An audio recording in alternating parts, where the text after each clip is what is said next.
ये जान रहे हैं कि बीजेपी का अगर कोई मुंह तोड़ जवाब दे रहा है या दे सकता है तो वो केवल कुल हिंद मजलिस इत्तेहादुल मुस्लिमीन है। इसी वजह से हर पढ़ा लिखा तबका, वो चाहे ओबीसी का हो, वो चाहे दलित समाज का हो, वो चाहे मुस्लिम समाज का हो, वो एमआईएम को सपोर्ट कर रहा है। बिहार इसका जीता जागता सबूत है। तो इन्होंने कहा कि जो इनकी पार्टी है पूरे तरीके से हिंदुस्तान के जो भी कि चाहे एससी की बात हो, जो नहीं है ओबीसी की बात हो, जो लगातार हिंदुस्तान में एससी ओबीसी को दबाया गया है।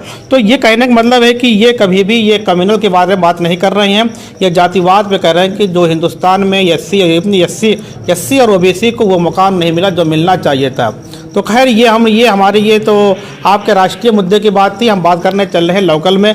तो आप इस समय अपनी पार्टी के लिए कि टांडा में किस लिए सक्रिय हुए हैं और मुस्तकबिल में क्या करना चाहते हैं टांडा में और टांडा के मुस्तकबिल के लिए?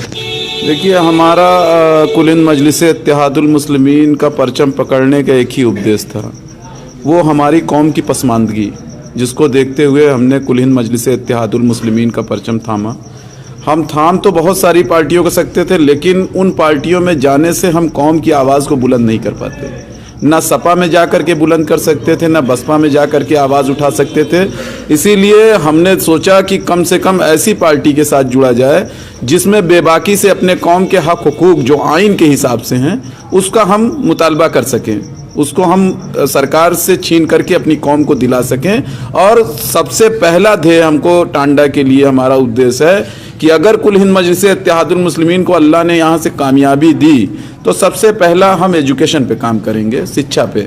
और चूँकि यहाँ पे अभी तक जितने नेताओं ने वो बिरादरीवाद करके इलेक्शन को जीता है, वो अपर और लोअर कास्ट चला करके, और हम इस जो लाश को दफन करना चाहते हैं। और हम सिर्फ चाहते हैं कि मुसलमान सिर्फ कलमे की बुनियाद पे एक होकर के कुल हिंद मजलिस इत्तेहादुल मुस्लिमीन का साथ दे। अब आपने कहा कि अगर मैं किसी और पार्टी का दामन थामता तो मैं उतनी बेबाकी से अपने जज्बात हैं जो यहाँ के मसाइल हैं मैं इसको उठा नहीं सकता था, लेकिन आप अगर इस पार्टी को थामा है तो आप इससे उठा सकते। तो औरों पार्टियों में समाजवादी हो, बसपा हो, बीजेपी हो, कांग्रेस हो, इन दोनों की विचारधारा में क्या आपको फ़र्क दिखाई पड़ रहा है कि आप यहाँ पे कि हम अपनी बातों को कह सकते हैं? देखिए, जो भी इस टाइप की नाम निहाद सेकुलर पार्टियां हैं उनका सिर्फ एक मकसद है, मुस्लिम लीडरशिप को रोकना। वो चाहे समाजवादी हो जाए, वो चाहे बसपा हो जाए, वो चाहे कांग्रेस हो जाए, ये मुसलमानों को लीडर नहीं बनने देना चाहती, ये मुसलमानों की बेबाक आवाज़ पैदा नहीं होने देना चाहते। इसलिए हमेशा से मुसलमानों को अपना पिट्ठू बना करके रखने की कोशिश की है। और आज भी इसी पैटर्न पे देश का माहौल देखने के बाद समाजवादी जैसी नाम नियाज सेकुलर पार्टी यही सोच रही है। आजम खां का हाल आप देख रहे हैं कि आजम खां ने समाजवादी के लिए क्या कुछ नहीं किया, लेकिन आज उस कद्दावर नेता के लिए समाजवादी पार्टी आवाज़ तक नहीं उठा रही है। उसका पूरा परिवार, उसके बीबी, उसके बच्चे जेल में हैं और अखिलेश यादव उस पर एकदम खामोशी अख्तियार किए बैठा हुआ, लगता है उसको साफ सूंघ गया है, वो बोलना ही नहीं चाहता। क्योंकि इन पार्टियों की राजनीति इसी के इर्द गिर्द घूमती रही कि यूज़ एंड थ्रो। अब वो चूंकि बूढ़े भी हो चुके हैं, उनकी उम्र भी जा चुकी है, अब वो कोई दूसरा मुसलमान नेता तलाशेंगे जो कौम को गुमराह करके समाजवादियों को वोट दिला सके। तो इनका ये कहने का मतलब है कि इनकी पार्टी में हर नेताओं को बराबर हक मिलता है, तो किसी भी अगर मुद्दे में या किसी के कांड में फंस जाते हैं तो पूरे तरीके से साथ हम देते हैं। तो ये बात थी। अब इनसे बात करने चल रहे हैं कि ये अपने पार्टी को बेस से मतलब कि एकदम ग्राउंड से ऊपर लाने के लिए किस कैडर को तैयार कर रहे हैं कि जिससे इनको ये लग रहा है कि हम आगे चलकर मुस्तकबिल में 1 साल 2 साल में एक बेहतर कैडर बनाएंगे। तो आप कैडर के लिए क्या कर रहे हैं इस समय? देखिए, यहाँ पे हमारी नगर की टीम पूरी तरीके से अल्हम्दुलिल्लाह खड़ी हो चुकी है। नगर यूथ का गठन करीब करीब कंप्लीट की तरफ बढ़ रहा है। विधानसभा यूथ का गठन हो चुका है, विधानसभा मेन बॉडी का गठन हो चुका है, उसके बाद जिला यूथ का गठन हो चुका है, जिला मेन बॉडी का गठन हो चुका है। ये सारी चीज़ें अब हम जो है गांव-गांव जो है बूथ लेवल पे वर्क चल रहा है। इस टाइम बूथ अध्यक्षों का, ग्राम अध्यक्षों का गठन किया जा रहा है। इंशाअल्लाह ताला 3 से 4 महीने में ये प्रोसेस हम कंप्लीट कर लेंगे और ये प्रोसेस कंप्लीट करने के बाद फिर इलेक्शन हमारे लिए और भी आसान हो जाएगा कि हम आसानी से और चूंकि आज का नौजवान, खास करके मुस्लिम तबका, दलित तबका और ओबीसी तबका ये जगा हुआ, उसको बैरिस्टर हाजी असदुद्दीन ओवैसी में देश का एक महान लीडर दिखाई दे रहा है। इसलिए वो सोच रहा है आज का नौजवान कि ओवैसी साहब के हाथों को अब मजबूत किया जाए, जैसे बिहार पे लोगों ने मजबूत किया। वहाँ सिर्फ मुसलमानों ने हमको थोड़ी ना वोट दी, वहाँ पे हर तबके के लोगों ने वोट दी, ये देखते हुए वोट दी कि ये नेता वाकई में कुछ करने की काबिलियत रखता है, कुछ सलाहियत रखता है कि हम सब दबे कुचलों को एक साथ लेके चलने की बात करता है, देश को बांटने की बात नहीं करता, देश को जोड़ने की बात करता, संविधान के दायरे में बात करता है। और ये हर पढ़ा लिखा आदमी इस चीज़ को आज समझ चुका है अल्हम्दुलिल्लाह। आपको क्यों लगता है कि अगर हम कि दलित और मुस्लिम एक हो जाए तो एक बेहतर स्टेज पे आप पाएंगे, लेवल पे पाएंगे? क्यों लगता है ऐसा? क्या कि इससे पहले कुछ पार्टियां ऐसी थीं जो दलित को और मुस्लिम को एक साथ में रखकर बहुत दिनों तक राज किया? क्या वही रणनीति आपकी भी है? देखिए, मैं बता दूं, दलित समाज एक ऐसा समाज है जो 2000 साल से प्रताड़ित हो रहा है। कोई आज की बात नहीं है, देश आज़ादी की बात नहीं है। 2000 साल से इन मनुवादियों ने दलितों को जिस कंडीशन में रखा, इसका इतिहास गवाह है कि किस तरह कंडीशन में मनुवादियों ने दलितों के साथ क्या रवैया रखा है। दूसरे नंबर पे मजलूम आता है मुसलमान। देश की आज़ादी के बाद से मुसलमानों के साथ कांग्रेस ने क्या रवैया रखा, किस तरीके से मुसलमानों के साथ पार्शलिटी की गई, भेदभाव किया गया।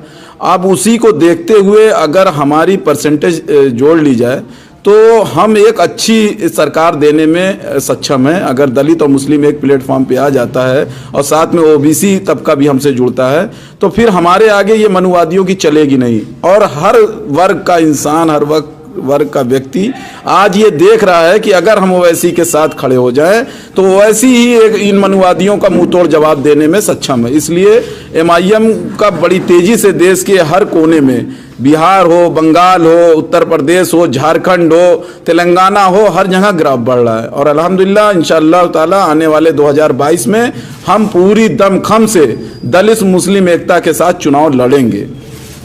तो इन्होंने कहा कि हमारा जो बेस है दलित और मुस्लिम को साथ में लेकर अपने जो उनको हक नहीं मिला एससी ओबीसी को, उनको हक को दिलाना है। अब इनसे बात का आखिरी सवाल करने जा रहे हैं जैसा कि आप सभी लोग जानते हैं कि उत्तर प्रदेश में बुनकरों के लिए जो एक अजीब स्थिति पैदा हो चुकी है कि कोई प्रस्ताव कह रहा है, कोई घोषणा कह रहा है, उसी में अभी हम लोग अंतर ही नहीं कर पा रहे हैं कि ये हमारा बुनकर समाज कहाँ जाएगा। इन नेताओं में प्रस्ताव घोषणा में ही उलझ कर रह गया है। तो आप इसमें क्या कहना चाहेंगे और आपकी क्या कोशिश होगी कि बुनकर समाज जो एक पूरे तरीके से टूटने के कगार पे पहुंच चुका है, आप इसको कैसे मतलब कि बूस्टर करेंगे कि इनको कि गवर्नमेंट इनको कुछ बेहतर सब्सिडी दे? देखिए, मैं बता दूं, मैं एक बुनकर बाहुल एरिया से बिलोंग करता हूं और ख़ास करके शहर हमारा बुनकर डोमिनेटेड एरिया है। और मैंने आज से नहीं, जब से होश संभाला है टांडा की सरजमीन पे, मैंने देखा कि हमेशा से बुनकरों का एक्सप्लॉयटेशन किया गया। कभी सरकार के द्वारा किया गया, कभी बड़े बुनकरों के द्वारा किया गया।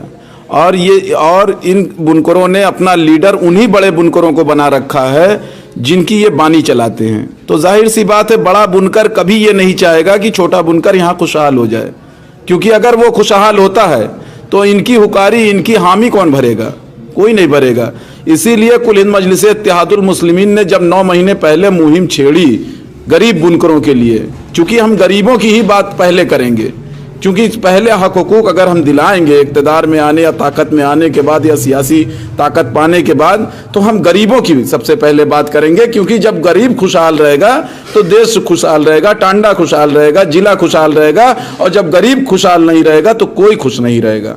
इस चीज़ को हमको वक्त रहते समझना पड़ेगा। और मैं आपके यूट्यूब चैनल के माध्यम से ये भी लोगों को कहना चाहता हूँ जो नाम निहाद बुनकर लीडर बने बैठे हुए हैं, चंद के नाम मैं भी सोच रहा हूँ ले भी लूँ। एक कासिम अंसारी साहब हैं, एक हाजी इफ्तिखार साहब हैं। तो ये इन लोगों ने बुनकरों को सिर्फ गुमराह किया। ये समाजवादी से ताल्लुक़ रखने वाले नेता कभी अपने नेता को पकड़ करके ये नहीं कहते कि बुनकरों की आवाज़ उठाओ। उनका नेता क्यों नहीं उठाता? और जब मजलिस इनकी आवाज़ उठाने के लिए उतरती है मैदान में, तो हाँ, इन्हीं के चमचे, इन्हीं के जो है चाटुकार हमारे ऊपर इल्ज़ाम लगाते हैं मजलिस के ऊपर कि सियासत करने उतरी है।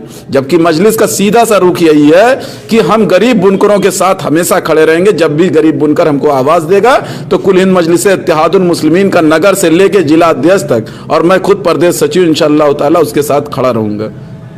तो आपने देखा कि आज के इस मतलब कि इंटरव्यू में पूरे तरीके से बेबाकी से इन्होंने जवाब दिया। वो राष्ट्रीय मुद्दे हों या हमारे लोकल मुद्दे हों, इन्होंने हर तरीके से जवाब देने की पूरी कोशिश की है। उम्मीद करता हूं कि आपको ये इंटरव्यू बेहतर लगा होगा।